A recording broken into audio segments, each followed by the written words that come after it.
గోభిః విప్రైశ్చ వేదైశ్చ. ఎక్కడి వరకు ఈ భూమి మీద గోవులు ఉంటాయో బాగా అర్థం చేసుకోవాలి.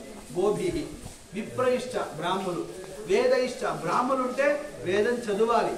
అందుకే గురువుగారు గో సంపత్తు బ్రాహ్మణ సంపత్తు ఎందుకు మిగిలిస్తూ ఉండేవారంటే ఈ ప్రపంచము భూమి ఇలాగే ఉండాలి.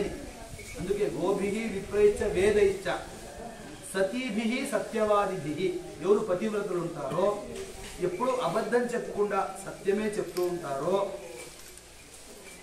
అలుబ్ధః వాళ్ళు ముందుకు రారు. అలాంటి లోభతలు లేకుండే ఉండేవాళ్ళు. ధర్మశీలః, నా దగ్గర డబ్బు లేదండి, గురువు గారు ఏం చెప్పినారో దాన్ని నేను పాటిస్తూ ఉంటాను అంతే.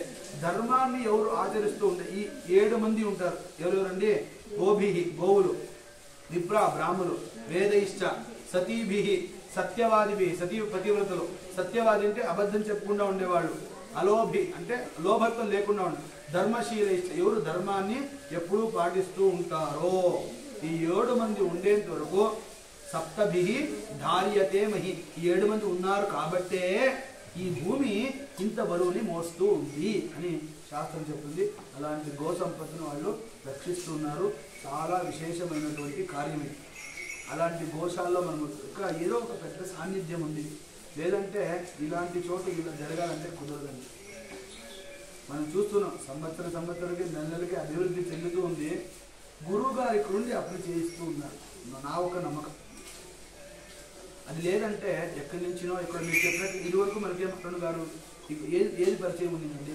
ఆ సమయం వస్తే వాళ్ళు ఎవరెవరికి ఎక్కడెక్కడ ఏ వైర్ కలెక్షన్ ఇస్తే ఎక్కడ లైట్ వెలుగుతుందో వాళ్ళకి బాగా తెలుసు. అలాంటి కార్యాన్ని వాళ్ళు చేస్తూ సమయం రావాలంటే మనం వెయిట్ చేయాలి. ఆ సమయం కోసం మనం కాస్తూ ఉంటే ఆ సమయం వస్తుంది. గురువు గారు సంకల్పం చేస్తే అది ఇంకా ఎక్కువ బాగా అవుతుంది. అలాంటి గురువు గారి అనుగ్రహం మన మీద అందరినీ ఉంది.